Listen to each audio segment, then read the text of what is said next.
Привет! Ну, конечно же, я не мог не обсудить и не обратить внимание на Петра Алексеевича Порошенко, который сегодня выступал в Мариуполе феерически, вот час назад, может быть, чуть больше, закончилось его выступление. Он сегодня детский садик открыл, а также презентовал открытие еще, ну не презентовал, он его открыл, там перерезал даже, Центр предоставления административных услуг. Я все жду, когда наш президент отправится на открытие бювета, к примеру. Ну почему? Хлебного магазинчика. Комусь дуже не подобається наш запуск Центра надання административных послуг. Слышите крик на заднем фоне? Дело в том, что люди в Мариуполе неоднозначно восприняли его выступление. Как я понимаю, некоторые начали кричать что-то нелицеприятное. Там засуетились на заднем плане все. Но Петр Алексеевич Порошенко стойко это принял. Он вообще человек смелый, потому что сообщали о заминировании, к примеру. Надійшло повідомлення про те, що все тут у нас заміновано. І президент сюди не повинен їхати. Я кажу ні. Я кажу ні. Более того, в 18 километрах уже пушечку настроили, чтобы долбануть по Петру Алексеевичу. И Петру Алексеевичу говорят: Петр Алексеевич, надо уходить. А я говорю: нет. Що в 18 кілометрах звідси противник вивів самоходні артилерійські установки. І ніхто не хотів би, щоб ми відкривали цей центр. Я кажу ні. Я кажу ні. По детскому саду я чуть-чуть подробнее, чуть-чуть позже расскажу. А пока что вот по административному центру. Я вот буду говорить почти как Петр Алексеевич, по административному центру. Люди, которые работают в центре, прошли специальный курс. Я хочу сказати, відкрити таємницю, якщо ви дозволите. Вони пройшли спеціальний курс. Какой курс? Спеціальний курс. Щоб зустрічати всіх, хто до них приходять, посмішками. Казати, що вони раді вас бачити. И более теплых улыбок, и более искреннего, как я рад вас видеть, вы нигде больше не увидите. Казати, що одразу же вони будуть вирішувати те, чого люди чекали днями, тижнями або місяцями. Не знаю, как они будут решать, но их научили уже говорить, что они будут решать. Петр Алексеевич отжигает, и я никогда не был сторонником этих утверждений, что он закладывает, заливает за воротник, знаете. Но, посмотрев это выступление, я не знаю, или так, или еще хуже. Может быть, что-то с головой. Бо це є майбутнє нашої держави, а то є минуле. Это у него бомбануло все-таки на тех людей, которые кричат и которые не восторгаются его речью, а выкрикивают нелицеприятности. Это, кстати, те люди кричат, президентом которых он тоже является. Вони дуже не хотять, щоб Україна рухалася вперед. Его несет, он забывает, что он является президентом всех украинцев. Если украинцам он не нравится, это не значит, что украинцы плохие. І які би тут за 15 кілометрів, за гроші яких ви намагалися би скавчати, бо наше, це наше майбутнє. Запомните, сковчаты на президента могут только за деньги вот тех вот, что там за 15 километров. То есть там за какие-то московские денежки. За московские денежки только ты можешь быть недоволен политикой президента. И это он говорит своим избирателям. Я був у Львові, Бродах, в інших регіонах України і скрізь, я наголошую, ми відкривали нові підприємства з сотнями і тисячами нових робочих місць. Просто живительным дождем Порошенко пролился на другие регионы. Он так как-то так сказал, там во Львовской, в Бродах и в других регионах. И везде они открывали просто заводы на тысячи, да, рабочих мест. Бо це є найкращий спосіб, коли інвестор грошима, гривнею, доларом, євро, фунтом голосує за майбутнє України. О, Порошенко инвестора завел в Украину. Но эти слова я уже слышал. Вони гривнею, доларом, євро, єною голосують за нашу незалежність. Німецькі, французькі власники своєю гривнею голосують за нашу з вами незалежність, відкриваючи тисячі нових робочих місць. Но это на самом деле достижение, что человек привел столько инвесторов. А как я понимаю из его речи, и как мариупольцы должны понять из его речи, он открыл просто десятки предприятий. Не десятки. Это все-таки имеется в виду вон то вот японское предприятие.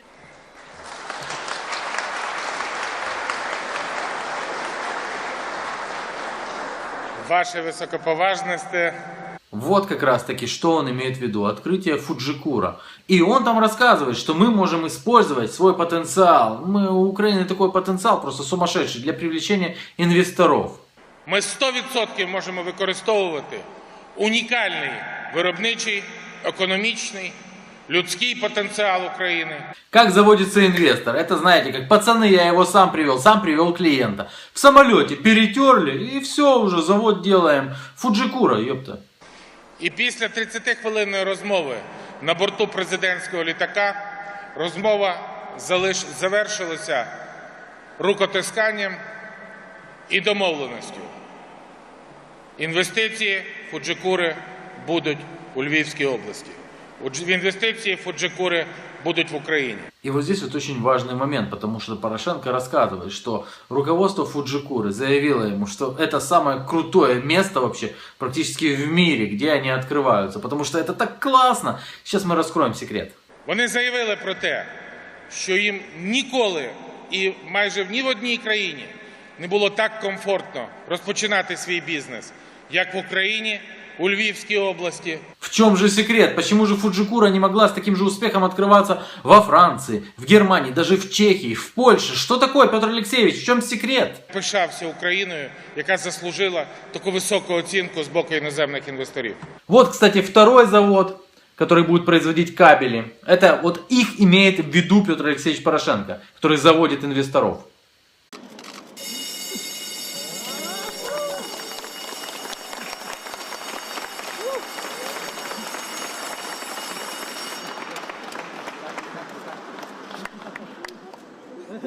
Да поцелуй их еще, раскрываем секрет.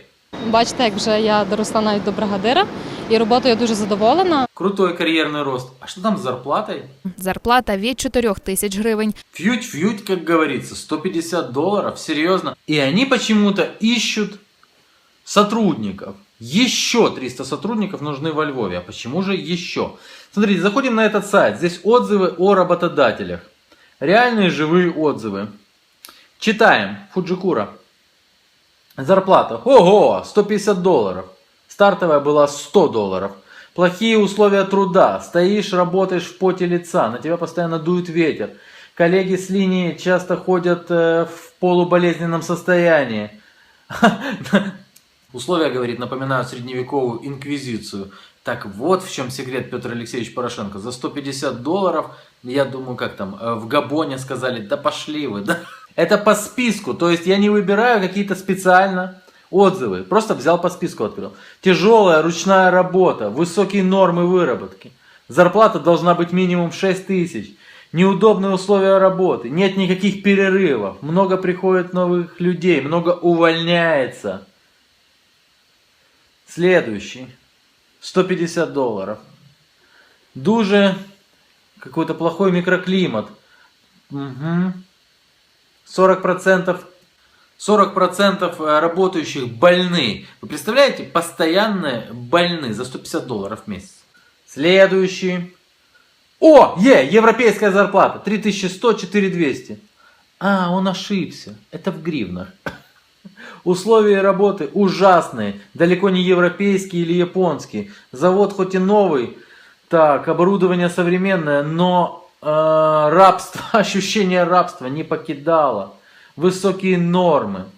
Никаких технологических перерывов. Только 30 минут на обед. Никакой музыки. Работа монотонная. 3100 гривен плюс бонусы. Ого, Петр Алексеевич.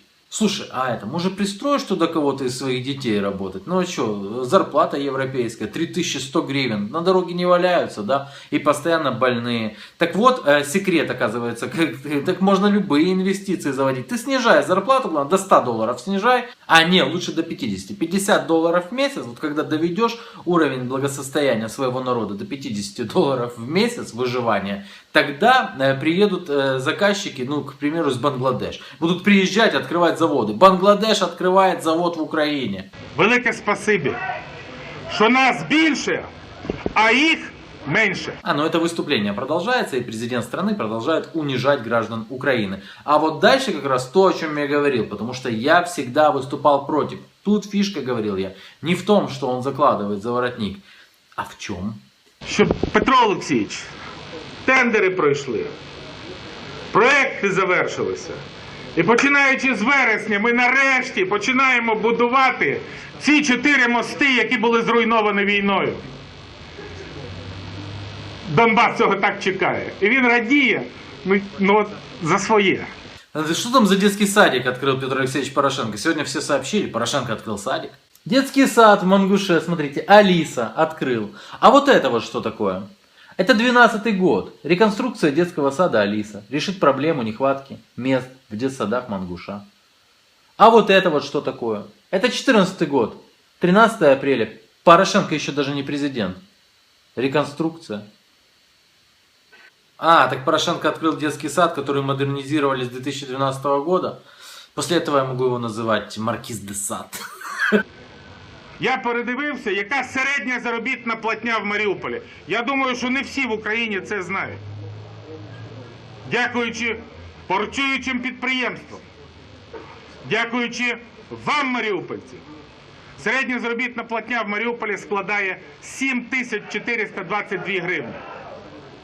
7422. І це друга заробітна платня в державі після Києва. Что с ним?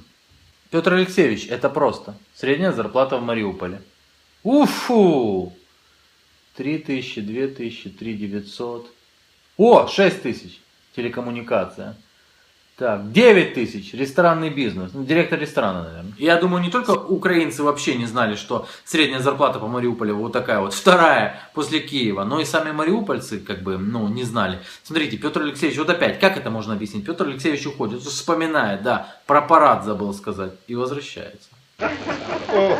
Стоп! Чому я сказав, що це важливо зараз продемонструвати мир? Бо готовність України захищати себе ми продемонстрували 24 серпня. І проблема була не в тому, що ми вивели модернізовані танки, новітню артилерію, українські бронемашини «Дозор». Ну, по поводу Дозор Б, это да, это правда. А по поводу остального, опять-таки, какие модернизированные танки вы вывели, которые не выводили раньше? І новітні модернізовані системи залпового вогню. Новейшая разработка. Град. Бо стільки привітань, які я отримав 24, 25, 26, я давно вже не отримував. Ну и, судя по всему, празднование идет до сих пор. У меня все, пока.